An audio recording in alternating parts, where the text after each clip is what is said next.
আসসালামু আলাইকুম গাইস, সবাই কেমন আছেন? আশা করি সবাই ভালো আছেন। আলহামদুলিল্লাহ, আপনাদের দোয়া ও ভালোবাসা আমি আফরোজা ভালো আছি। তো প্রতিদিনের মতো চলে আসলাম নতুন একটি ব্লগ নিয়ে। আজকে এই ব্লগটা শুরু করলাম রাস্তা থেকে। তো আমি আজকে যাচ্ছি বাগেরহাট। জায়গা জমি নিয়ে একটু জায়গা জমি বলতে আমি 2 বছর আগে একটা জায়গা কিনেছিলাম, সেটা আজকে দলিল হাতে পাবো। আজকে আরেকটা জমি বিক্রি করেছি, আজকে না আরও 2 দিন আগে। তো সেটা আজকে রেজিস্ট্রি করার জন্য আজকে কাগজপত্র ঠিক করতে মোহরির কাছে চলে গেলাম।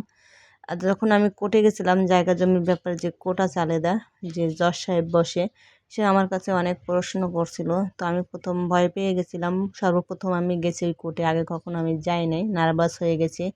তো আলহামদুলিল্লাহ ভালোই ভালোই সব কাজ হয়ে গেছে। তো এই দলিলটা আমি হাতে পেয়েও গেছি আলহামদুলিল্লাহ। অনেক কষ্টের ফল এটা, অনেক কষ্টের টাকা আমার দিয়ে জমিটা কেনা। আর এই যে লটকন ফল 250 গ্রাম কিনেছি 60 টাকা, প্রচণ্ড দাম এদিকে। আর এদিকে যে বালির মাঠ থেকে কত সুন্দর সিরিয়াল দিয়ে রাজা হাঁসগুলো দৌড়ে চলে আসতেছে সিরিয়াল দিয়ে। আর এই যে আমাদের গরুটা ঘাস খাচ্ছে। আমাদের গরুটা আবার এইসব ঘাস খাবে, কিন্তু কাটা ঘাস তেমন একটা খেতে চায় না।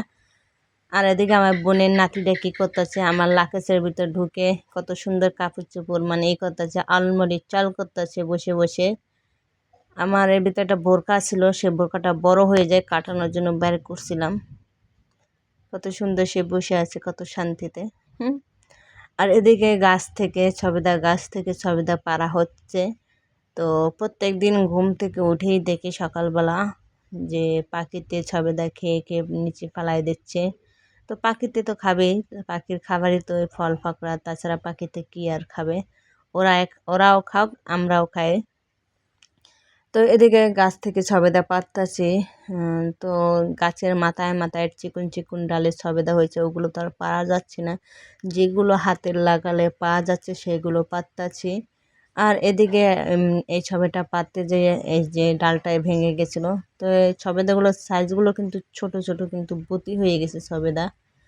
সবেদা পাড়তে গেলে কৌটো লাগে, কৌটো না হলে সবেদা পারা যায় না। তো কী করব, করার কিছু নেই, যেগুলো হাতে পেয়েছি সেগুলো তো পেরেছি। কিন্তু সবেদাগুলো এত মিষ্টি, সাইজগুলো ছোট কিন্তু অনেক মিষ্টি আর ভর্তি সবেদাগুলো। আর এদিকে আমার মা কী করতেছে, সবেদাগুলো আস্তে করে ঝুড়িতে ঢালতেছে যাতে ছেঁচা না খায়। আর এই ছেঁচা খাইলে তো সবেদাগুলো পাকে না, আর এক ঝামেলা, মানে নষ্ট হয়ে যায় ছেঁচাগুলো খাইলে, ভালো হয় না তাহলে। তো রোদ্দুরে মেলে দিবে যাতে মানে পাকে ভালো মতন। তো রোদ্দুর তো তেমন একটা নাই, বৃষ্টি একটু পর পর বৃষ্টি নামে, এই করে তাল ভাওনা। আর এই সবেদাগুলো মেখে খেতে এত মজা লাগে, একসময় আপনাদের সাথে শেয়ার করব কীভাবে সবেদা মাখা খায়। সবেদা মাখা অনেক খেয়েছি আগে ছোটোবেলায়, অনেক মজা লাগে খেতে। এই যে কত সুন্দর মেলে রাখছে সবেদাগুলো। আর এদিকে দুপুর টাইমে রান্না করার সময় খিদে লাগছে, আমি চিন্তা করছি যে কী রান্না করা যায়। তো চিন্তা করছি যেহেতু ফ্রিজ দুধ আছে, সেমাই যেহেতু ঘরেই আছে, তাহলে পট করে সেমাই রান্না করে ফেলাই। আর আমার জানি একটা স্বভাব হয়ে গেছে, সকালবেলা আমার ভাত খেতেই মনে চায় না। এই স্বভাবটা আমার হয়েছে কাতারে থাকাকালে। কাতারে যখন আমি ছিলাম তখন ওই সকালবেলা আমি মানে ভাত পানি খেতাম না, জাস্ট চা খাইতাম, দুধ চা, তারপরে ব্রেড খাইতাম, তারপরে আপনার পিৎজা, এই মানে হাবিজুবি এগুলো খাইতাম, কখনো ভাত খেতাম না সকালবেলা। ভাত খেতাম জাস্ট দুপুর টাইমে আর রাতের বেলা। এর কারণে যে দেশে আসছি পরেই আমার ভাতও খেতে মনে চায় না, কী করব। তো দেখি সেমাইতে একটু দুধ বেশি হয়ে গেছে, এখন কী করবো, সেমাইয়ের দুধ টুকতারি করা যায় না, তা দিয়েই দিলাম। আমার কাছে সবচেয়ে এই সেমাইটা ভালো লাগে, যেটা ঝুরা সেমাই বলে, নারকেল দিয়ে রান্না করে, কোনো পানি হয় না, জাস্ট নারকেল আর চিনি দিয়ে ঝুরা সেমাই করে, ওইটা ভালো লাগে। আমার মা ওইটাই রান্না করে ঈদ কোরবানি আসলে। আর এদিকে আমার ছোট বোন খাল থেকে ছাবি পেতে মাছ ধরতেছে। আমরা 5 বোন, 5 বোনের ভিতরে সবাই ছোট বোন এটা। আর আমার বাড়ির পাশে যে বোনটা আছে ওটা আমার ছোট, আমার বড় 2জন আর আমার ছোট 2জন। তো তো ছাবের ভিতর আছে আপনার কুড়ো দিয়ে ভাত দিয়ে মেখে, তারপরে খালের ভিতর ছাবি পাতে, আর ওই চিংড়া মাছ খেতে আসে, ওই ঘেরান শুকে আসে খেতে। তো এই যে 3টা না 4টা জনই চিংড়া মাছ উঠে গেছে। তো এরকম একটু পর পর যদি ছাবে উঠায় তাহলে তো অনেক চিংড়ি মাছই পাওয়া যায়।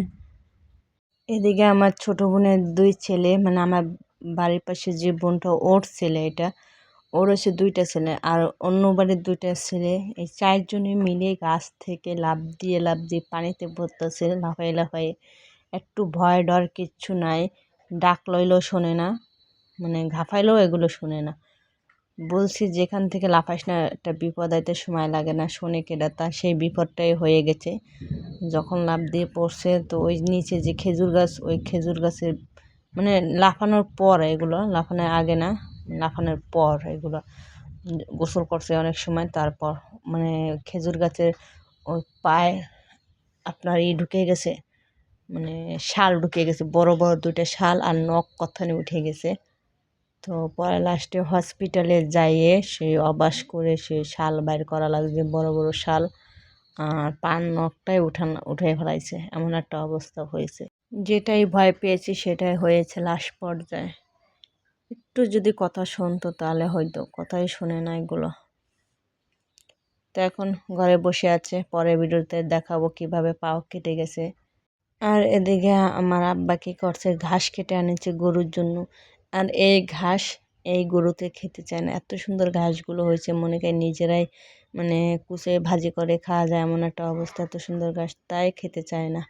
হ্যাঁ, খাবে মানে নগদ সগদ কেটে যখন আনবে তখন অল্প অল্প খাবে, তারপর একটু বাসি হয়ে গেলে আর ঘাস খাবেই না, কুটো খাবে, ঘাস আর খাবে না। তো এইগুলো কেবল কাটে আনছে, এর কারণে এখন দিচ্ছি না, এই জন্যে খাচ্ছে এই একজুড়ি, তাও মানে পুরোপুরি খাবে না ও। এত যদি গরুতে যদি বাইসে খায় তাহলে কেমন হয়। গরু ছাগল হচ্ছে যা পাবে তাই খাবে। আর এই গরুটা দিচ্ছে আমার মেয়ের দাদা বাড়ি থেকে ওকে, এই গরুটা দিছিল। তবে ওর বাবার সাথে আমার সাথে কোনো সম্পর্ক নাই, জাস্ট ও মাঝে মধ্যে যায়, ওর দাদা বাড়ি যায়, বেড়াই চলে আসে। কিন্তু ওর দাদা দাদি ফুপু ওরা সবাই আমার সাথে কথা বলে, আমিও কথা বলি, কিন্তু ওর বাবার সাথে আমার সাথে কোনো কথা নেই, কোনো নেই রিলেশন নাই। তার সাথে আমার সাথে সম্পর্ক শেষ হয়ে গেছে, শর্টকাট হয়ে গেছে। তো এদিকে গরুটায় যে ফ্যান খাচ্ছে কত সুন্দর করে, এমনি ফ্যান পানি খাবে, কিন্তু ঘাসের প্রতি অতটাই নেই ওর। তো আমার ভিডিওটি যদি ভালো লাগে অবশ্যই এটা লাইক কমেন্ট শেয়ার ও সাবস্ক্রাইব করবেন প্লিজ, পাশে বেল আইকন ক্লিক করবেন যাতে পরবর্তীতে ভিডিও আপলোড করলে আপনাদের কাছে এসে পৌঁছে যায়। তো অনেক কথা শেয়ার করলাম, সবাই ভালো থাকেন।